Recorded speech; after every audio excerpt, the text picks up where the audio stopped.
My Valentine took my VCard, then let my brother hit. Completely diabolical. She was on demon timing. We finna get into this reaction. Let's get it. No hezzy. And I see he's already following her. He ain't even need to say anything else because appreciate each and every single one of y'all tuning in. Right to these videos with me. When did you do it? Let's get it. 2 weeks ago. Bro. No. No.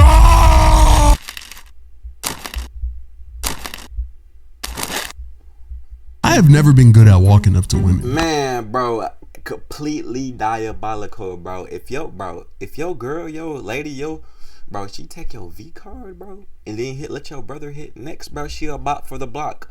Bot for the block. Spam that in the comments down below. Bot for the block, man. Like, I'm not bad at talking to him. I'm just really bad at initiating, starting stuff. Like, if I find a girl attractive, I don't even think I'm good at making it known that I find her attractive. Girls will talk about, oh my God, I saw the most beautiful guy at Target today. And it'll look like this. Pause. Nah, bro, doing this story time with my homeboy in the background, bro, it's gonna be hard, bro. It's gonna be hard, bro. No, that was not. I'll say, I went to Target and I saw the most beautiful looking girl. And it'll look like this. Ain't that not true? Y'all gotta know how. And I'm being so serious right now, bro. Niggas will talk about, this girl was looking at me, so I had to holler and check her temperature. You know what I'm saying, bro? No. Bro, one thing I cannot stand, bro, this damn near will make me stop hanging out with you, bro. If I'm near you, bro, and all you talk about is women, and you don't approach any of them, nigga. Dog, come on now, bro. Come on now, dog. Come on now, son. Man. Y'all gotta get right. Because if a girl looks at me, the only temperature I'm checking is the damn weather app. But if a girl walks up to me, that's completely different. I have never struggled with that. But ironically, the problem used to be reversed. Like, I used to be the most bold shot taker when I was younger, bro. I'm talking half court, 3 on me. Ugh. But that shit never went in. Because I couldn't talk to women to save my life back then. But I was bold. Bro, you know how you talk to women, bro? How you talk to everyone else, bro. Don't make it weird. Don't make it, overcomplicated. But there is a certain tone you have to use when you talk to women, keep it smooth, keep it mellow, you know what I'm saying? And you feel me? Like, don't talk to her like you talking to the bros. Like, hey, whatever, like loud and shit, you know what I'm saying? You talk like that with the bros, but with her, just everything smooth, low key, laid back, you feel me? That's how you talk to them, but it really don't matter what you say. There's no riz, nigga. There ain't no riz. It's just how you style and dress yourself and the type of charisma you carry as an individual. You feel me? Too bold. So boom, I'm in middle school and there's this girl named Shawnee. Now me and Shawnee were really cool because we shared the same humor. Through the Harlem Shake. Which at 12 years old in 6th grade wasn't that difficult. But we were tight. We'd talk every day, we'd joke all the time, and it helped that we shared a lot of classes together. From the outside looking in, you would think that we were a school couple, but from the inside looking in, I was Mariana Trench levels of deep in the friend zone. Under the sea. Face ass. And it was my fault because I could just never take that step out of the platonic bubble. I was just too scared. Now, Valentine's Day was coming up, and in one of the classes that we shared together, the teacher wanted us to make these mailboxes out of cardboard. And she also wanted us to make Valentine's Day cards for everyone in the class so we could put the cards in each other's mailbox. So me and Shawnee are making our boxes and just chopping it up and stuff. Let me get to the topic of puberty. And that was because there was this one kid in our class who was one of them Captain America super soldier ass little kids. Like, bro was 200 pounds in 6th grade with a full beard. Like, he had more hair on his face in 6th grade than I do now as a 23-year-old man. So we're talking about that, and then Shawnee starts talking about how she's self-conscious that she hadn't developed fully in the chest area like some of the other girls in our class, if you get what I'm saying. And she was being very vulnerable and showing a new level of trust in our relationship that honestly made this conversation a really strong bonding moment for us. And I was not paying attention at all because this conversation, you didn't care about it, bro. It gave me an idea. See, I wanted to ask her to be my Valentine's for a long time, but I just didn't know how to do it. And as she was talking about how she's self-conscious about her body type, a light bulb went off in my head and I knew exactly what to do. So we continue on with our conversation, eventually changing the topic and getting back to joke. Man, I ain't gonna lie. Comment down below if you want me to start running story times on my channel, bro, because I got shit in the vault stacked up, you feel me? Let me know, comment down below y'all want to see more story times and stuff. The class finishes making their mailboxes and we get to making the Valentine's Day cards for each other. And I get to meticulously crafting the most elegant Valentine's Day card. Gonna want it. Shani. The class period comes to an end. We then take the Valentine's Day cards and put them in each other's mailboxes and stuff, and we head to lunch. Now at lunch, everyone's opening their mailboxes, looking at all their cards and stuff, and I'm looking at my box, practically throwing everything out of it because the only card I care about, man, I used to hate Valentine's Day back then. And I find it. It's this little white card. You had to make something for everybody, bro. That says Yo-Yo written on it in Shondi's handwriting. And holding that card felt like I was holding the keys to our suburban house with a white picket fence and mildly racist neighbor. I was in love. Right. I opened the card and it says, "To my best friend, Yo-Yo, heart, Shani." Ouch! I'm looking at my name on that card. Heart, bro. Bro, if you looking for your love of your life, bro, at 6th and 6th grade, or I ain't gonna lie, we was all kind of hooked up on that fantasy though, for real. But now that I think about it, it's like, nigga, come on, bro. Ain't nobody finna do that. I think I'd rather see Yo-Yo in a death note than with the words best friend next to it, bro. But I don't even get time to dwell on it because I look over and I see Shani walking towards me, livid. She is mad as hell. She stomps her way to my table holding a crumpled up Valentine's Day card, the one that I gave her. She gets to my table, slams the card on the table, and she just gets to chewing me out, bro. Why the fuck would you give me this? You think this is funny? You're sick. And I'm like, what are you talking about? She shows me the card. Well, what was on the card, Yo-Yo? All I did was draw Shani. With some D cups. You what? I drew her with some things on her. I knew it was something that she was self-conscious about, so I wanted to let her know. Make her more self-conscious. But the only problem was, like, in 6th grade, I wasn't the best at drawing, so I'm pretty sure I drew her looking crazy. To this day, I still can't even draw boobs that well, so like I can only imagine what it looked like back then. But in my head, I thought it was a perfectly valid Valentine's Day card, but she did not agree. And that's what I mean when I say Jorge has always put the ones he loves first, but when it comes to caring for his teeth, he's let his own man. My heart was in the right place. I was bold. I just did not know what I was doing, and I just could not talk to women. So I spent that Valentine's Day alone, and that's how I would spend every Valentine's Day until the year 2020, when I had my first Valentine's and the day I lost my virginity. But it was not all sunshines and rainbows, because that was also the same day that my own brother became my Eskimo bro. Let's fast forward into 2020. Just moved into a new place in downtown Austin. As I've said in my previous Tinder videos, when I moved downtown, one of the main goals I had was to talk to people and just experience being an adult, because I was 20 at the time, but genuinely I had zero life experience. And one of the first things I did was hop straight to dating apps. Now, I know that's not the best approach, but you gotta give me some slack, because honestly, I think the way that most people build relationships is through either work, school, or hobbies. And I had none of those. So I went to Tinder to find a community and learn things about myself. I was also horny, okay? So boom, I'm on Tinder swiping and talking and swiping and talking. And the only thing I learned about myself was that I scared the hoes. So since I mortified the maidens, I went to go talk to my friends who would help me, come up with messages and stuff. And I learned about them. That's one thing you don't do, bro. I remember this one time I was at the gym with Cheerio over here. I had to get him to get up to tell this story. It's actually pretty coincidental that he's here. Remember this time I was talking to this girl at the gym, and I was trying to figure out things to tell her while we were at the gym. You were talking to a girl. You was talking to a girl. You was I was texting in the gym. Niggas never talked to a girl in the gym before. Like, it is like you're good. So I'm texting her and she said some icebreaking shit. What do you do? Or what do you like to do? And I remember handing the phone to you and being like, yo, do you have any idea what I should say? Yeah, I was like, yeah, let me cook. That's not what you said. So I slid my phone to him and I'm like, yo, could you help me come up with a response? And he goes, yeah, I got you. So I'm trying to think of what I'm gonna send, but as I'm there fucking thinking, bro, I'm like, you know what? Let me finish my set first. So I put the phone in my pocket. I'm about to send some heat, bro. That's a fact. I'm about to send some heat. So he takes the phone, puts it in his pocket, does his set, and I see him go on his phone. So I go up to the bar. I'm doing my thing without a care in the world, because I'm like, we got the fucking Rizzler thinking of a message. So I finish my set, re-rack, I go back to Cheerio, and he is just down bad, bro. Nigga, I look at my phone, bro. My dick drops. I'm like, there's so many everybody for a second drop. Yeah. Yo, let me do my thing, nigga. Yo, so I look at the phone, nigga. My dick drops. He's looking like Drake. I go up to him, I'm like, yo, did you think of anything to say? And he's like, bro, I'm not gonna lie. I'm sorry. Sorry. The fuck? I grabbed the phone and I see straight gibberish on that hoe. She asked, what do you like to do? And this nigga deciphered an Iggy Azalea freestyle. I'm looking at the phone and I'm like, bro, what happened? No, I don't know. I didn't turn off the phone when I put it in my pocket. I'm like, bro, Shorty not even that bad, niggas. She not that bad. I swear to God, she not that bad. All right. So he starts immediately getting on the defensive after fumbling the bag. I just thought you was Jewish, bro, so I sent that shit in German.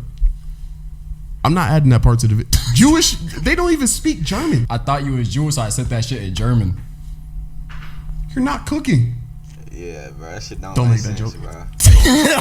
Yeah, one of the first times I even asked one of my friends. That nigga laying back down, bro. He got him out the video. So I say that to say my friends were not much help during my Tinder days, and I had to learn everything by myself. So after weeks of trusting the process, awkward conversations, awkward dates, I finally land this girl's number, Selena. Now, Selena was at the time one of the baddest girls I had ever matched with on Tinder. I actually vividly remember being intimidated by how pretty I found her. I'd overthink my messages, stutter on FaceTime. It's actually mad times I wanted to stop talking to her, do some side quests on the side, and then go back to talking to her. Mind you, I am a 20-year-old thinking like this, but you gotta realize I didn't start talking to women until I was 20. Anything before that was a goofy school situationship or like a crush. This was different. We were both adults without a curfew or parents to worry about, and I had my own place. I knew what was gonna happen at the end of the date if we landed a date, and I landed a date. Not just any date, a sushi date. And in this economy, a sushi date is like me taking you to the damn Virgin Islands, no pun intended. They be taxing at them sushi places. So some time passes and the day of the date comes up, and I'm getting ready and thinking of what I'm gonna say. I'm getting the house set up. I'm doing push-ups, and I'm not gonna lie, I purchased candles. I had my living room looking like Joe Biden's birthday cake. If you don't take that joke back, at least your house don't stink, you ain't black. Today was gonna be the day my car got swiped. And I was mad nervous. Pulls up to the crib and we walk to the sushi spot because once again, I live downtown. We're walking to the spot, we get there. Actually, if you remember my sushi video, this was the same spot. We sit down and we eat and we chop it up, and surprisingly, I'm locked in. So we finished eating and we head back to the crib. Nigga said I'm locked in. Actually, no, it wasn't a movie. We were watching Jujutsu Kaisen, and I remember that exclusively because I remember looking at it and overthinking when to kiss her because once again, I'm not good at making the first move. I'd like watch a scene and be like, okay. When he goes into the building,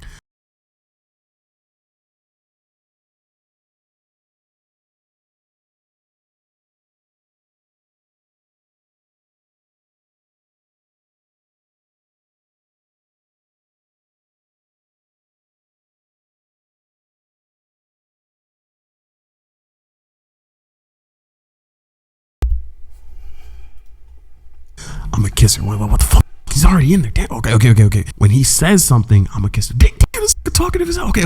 When they leave the building, I'm gonna kiss her. Why did they even walk in the building in the first? I'm like trying so hard to find like a pause in the show where I can like make my first move, but I just can't get my body to move and do it. But the fire thing about anime is that the intros are like 3 minutes long. So the next episode hits and the intro plays. You gotta slowly build up, bro. Going for a kiss. Start rubbing on her and kiss first, bro. Not just go out for the leads kiss. To another, and it was bad.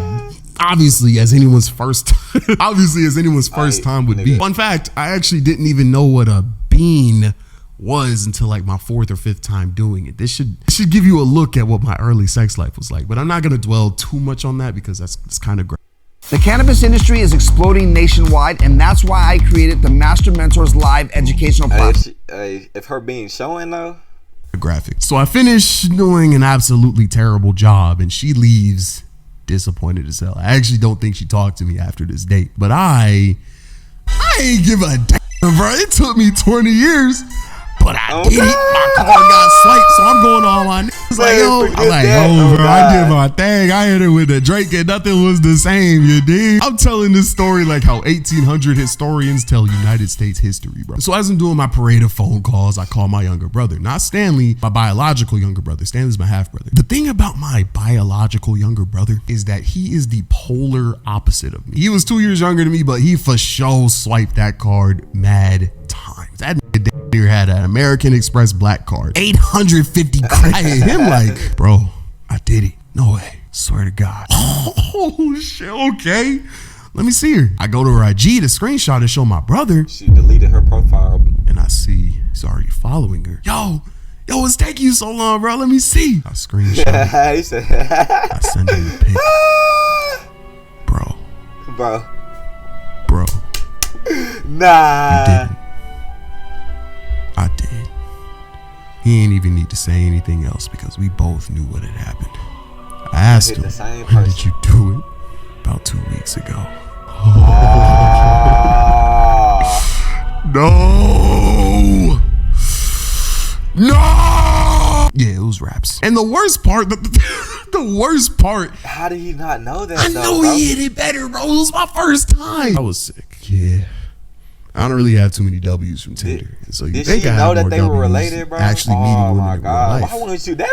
But that's where you're wrong. That's one thing about me. I am a great planner / coordinator. Like, if I have a problem, I will come up with a solution. Now, when it comes to enacting said solution, well, like Moist Critical, Kevin Hart, or Lil Uzi when he's not standing on his money, I fall short. So boom, I'm 17 and I just moved to Austin, Texas from South Carolina. My brothers and I arrived and we're waiting at the terminal to get picked up by my mom. The bus terminal. Yeah, we moved from South Carolina to Austin, Texas by bus. Somebody tell me how God. he did it! I have to know! That's some old head. Hella stops, 24-hour commute, smelly bus. We got stranded in Dallas, but we made it out alive. Somebody tell me how he did it! I'm telling you all this because during that 24-hour time span, something happened to my brain. I vividly remember staring out the window and looking at a field and thinking, I'ma be homeless soon. I was a straight C 17-year-old about to go into my senior year of high school with no job, no car, no money, and no idea what I wanted to do post high school. And by like hour 4 of that bus ride, I was in more existential dread than a 54-year-old in a Corvette. I was having a midlife crisis at the age of 17. So that drove me, pun intended, to make my first step towards content creation. I made this Instagram account that I started to post my art on. Now, I've always drawn, but when I made that art account, it really motivated me to improve my craft and develop actual skill and a cohesive style. And it showed because months after, when I started the new school in Texas, my art teacher pulled me to the side, telling me that she liked my style and said I should go to an after-school art camp that kids from all over Austin would go to learn from professional artists to improve their craft. Now, I have a strict mom, and I was very confident that she was going to pull the plug and dead this idea immediately. But to my surprise, she actually really liked the idea of me going to a camp and expressing myself. So she ended up driving me there, and it took place downtown at this museum. We pull up, I get out of the car, and I go into the building. And in true African-American fashion, I was late. So when I get into the class, the teacher's already in the middle of a lesson and stuff. So I'm walking in looking for a seat and I realize this class is just filled with women. Not only women, but fine artsy women. This. Okay, my dog about to cook. Sucks. I am very much afraid of women at this point in my life, bro. So I walk down that aisle hitting the weather app calculator combination, making eye contact with no one. I sit down and I hear, all right, class, I'm gonna need you guys to pair up in groups of 2 so we can start the next drill. And hearing that in a class filled with people, no, not people, women. Hearing that in a class filled with women was petrifying to me. So everyone stands and starts pairing up, and I'm just aimlessly walking around trying to find someone to be my partner. And I hear, hey, I look up and there's this girl facing me and waving. Oh my God, you're here? Is she talking to me? I have no clue who this girl is, but she is seemingly mad excited to see me. I'm thinking maybe she's like a classmate of mine that I've never met or something. I know you hear me. What are you doing here? Well, my teacher said I should pull up. Do you want to be my partner? Jessica, oh my God, is that you? Becky, I didn't know you were coming. This girl was not talking to me. She was talking to someone behind me. And I know both of them saw me in the middle waving. Thanks, Theo. The trees look great. Thanks. You know, US Bank has great business checking accounts for all of those leaves. Would I be able to open a checking account? Oh my God, bro. Even like a dumbass trying to start a conversation and they disregarded my whole existence, bro. That's all I'm saying is they better chill with the disrespect because the last person to get rejected at an art camp started camps of his own. So after that happens, I'm about ready to call it quits and just dip. But I bump into this girl who I could tell was as nervous as me, and I'm pretty sure she could tell that I was nervous as well because we both sat down without a word, no hello or nothing, and just partnered up. Just relieved we could find a partner without having to look anymore. So everyone pairs up and the instructor tells us that we have to draw our partner without looking at the paper and only looking at them. So we look at each other and make eye contact for the first time. And I can't lie, this girl was kind of fine. So we get to drawing each other, and eventually we get the courage to start talking. I mean, staring into someone's soul for 5 minutes is a great icebreaker. It's kind of hard to not start a conversation after looking at someone for so long. Helen Keller could never. So we finished drawing each other. Hers was ass, by the way, and we spend the rest of the class like learning and stuff. But I'm not gonna lie, me and let's name this girl Ash. Me and Ash are just chatting the whole time, bro. We're talking about art, what we like, what school we go to, like all that. Fast forward to the end of class, and Fast forward to the end of class, and Ash asked to see my art. God damn. So I pull up my art Instagram on her phone, and I follow myself. And I'm not gonna lie, that shit had me feeling like the schoolest nigga to come out of South Carolina since Duke Dennis. Chop it up for a little bit more, and then we go our separate ways. Now, this art camp thing happened every Saturday. So during the next week, I'm hyped as hell, waiting for the next Saturday to come so I can see Ash again. Now, around that time, I also made my YouTube account because at this point, I had been posting on my IG quite consistently. Like, I had around 1,000 followers on IG and about 100 subscribers on YouTube. And with that massive influx in fame, I started to take YouTube a little more seriously. But the problem was school, YouTube, and talking to a girl full time. I was stretched a little thin, and something had to give. So unfortunately, I had to make the hard decision of cutting off school completely from my regimen. But because I stopped taking school seriously, my grades tanked, bro. Like, I think I had a 37 in pre-cal. But I had a promising career and a baddie, so I could care less. So the Saturday for the camp comes along, and I'm excited. Really I'm packing, I'm texting Ash and stuff like that. But then my mom knocks on my door. And by knock, I mean she knocked twice and then opened the door immediately. And she comes in on hot, bro. She's yelling. Her boyfriend comes in. He's yelling. How you got a 37 on calculus? I didn't raise you like this. They're going off. Man, and I kind of just let them get it. My mama, she can go off on me all she wants, but her boyfriend, though, bro. Her boyfriend. He ain't gonna talk to me any type of way. It out without saying a word until I hear, "You're crazy if you think I'm letting you go to this camp." Bam, slams the door. And just like that, I was cooked. I mean, Ash lived 45 minutes away, didn't go to the same school as me. I had no way to get to the camp, and you can only text someone but so much. So I didn't go to that class or the next one or the next one. And eventually a month and a half passed and the class ended. And during that time, I couldn't lock in on my grades to be able to go to the class again because YouTube was more important to me. So I'm thinking it's over until this one day I'm at school and I get a text. "Hey, I'm going to be going to the Christmas lights with my cousin tonight. I was wondering if you wanted to go with me." Now, my pre-cal grade right now is either a 37 or a number too low for me to want to openly admit on YouTube. So there was no way my mom was going to let me go. But this was my chance to see Ash again, and I was not going to miss it. And once again, if I have a problem, I'm going to come up with a solution. So I spent the rest of that class period making a plan. So the Christmas lights were at 10, which was around the time my mom gets home from work. And I knew if I could turn off my bedroom light and leave before 10, my mom would think I'm asleep. So I could go to the lights, and when I come home, I'll just go in through the back door because we had chickens. So if me opening the back door woke anyone up, I could just be like, "Yo, I was just checking on the chickens." So I had my way out and I had my way back. Now I just had to figure out transportation. Now the lights took place in North Austin, which is a $30 Uber there and back. Bro, well, I mean, 60. And 17-year-old me had absolutely no motion. I was bro, no matter the critical thinking us kids do, bro, when we want to get our ways, bro, like, nigga, if he would have put that much critical thinking into that 37 on his calc class, bro, he would have been a scholar, bro. But I guess it all worked out, bro. You know what I'm saying? It just be funny to me when I be seeing stuff like, bro, we used to go up and down trying to figure out any way to not listen to our parents, bro. Like, oh my God, bro. Sedentary. We'll so $60 was anything, no way bro, before we'll but do I what did our have a way parents that told I us to could get do. $45 illegally. I'll tell you how I did that in a different story. Straight Just stay PhD with from so Harvard. I go get the $45 really quickly and continue on with my plan. So I was gonna have to spend $15. Welcome to the Quick Start Guide for setting up your first ad campaign with TikTok Ads Manager.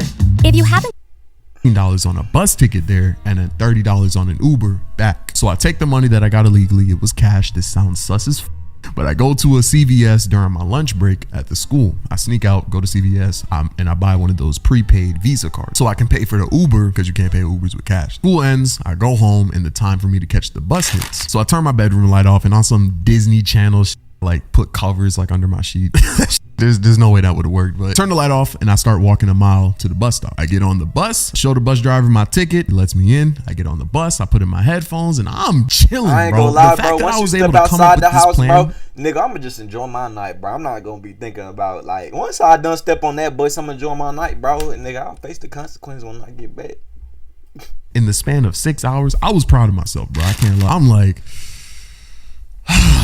man, hey, did he get this away plan with it, really though? worked. I'm about to go see Ash again. Okay, my dog about to cook. And then I wake up, bro. I fell asleep on the bus, bro. It was like 10 p.m. and I pulled an all-nighter the night before to finish a video unposted. This girl gave me these plans last minute. I was tired. The bus stops at this bus stop terminal thing. I had absolutely no idea where I was. I decided to call it quits, bro. I checked the Uber app to see if I can get home, and I can't afford the Uber home. So I'm late for the date, but I just got to see it through at this point. I checked the bus route that I'm on, and it's a completely different one than the one to get to the destination that I was trying to get to. However, I was only off by like a half mile. If I ran down the highway, I could try to make the next stop. So I get off that bus and I book it, bro. Mind you, it's like 10 p.m. I am literally running on the highway to try to get to this next stop. So I make it to the stop, and of course the bus is gone, bro. It's like 10:20. I'm in the middle of nowhere, late as Ash is texting me. It's a mess. And I'm just standing there with three choices. I either try to run and catch up to an automobile on foot, call my mom and tell her I snuck out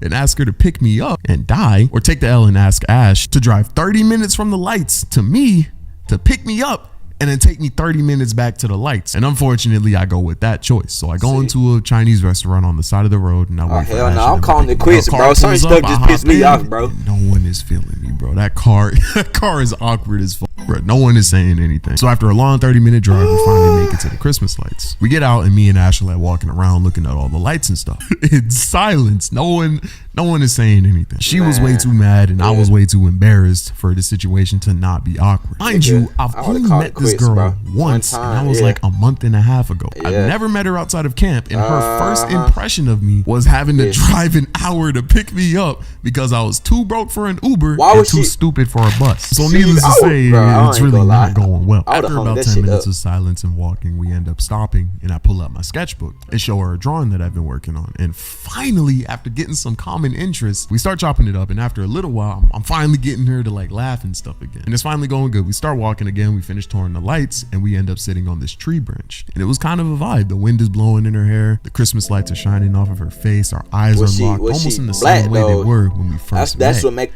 the picture perfect for me, at least. Grab her hand, I lean in. Oh my god, ew, no. She jerks back, you're falling out of the tree. Bro,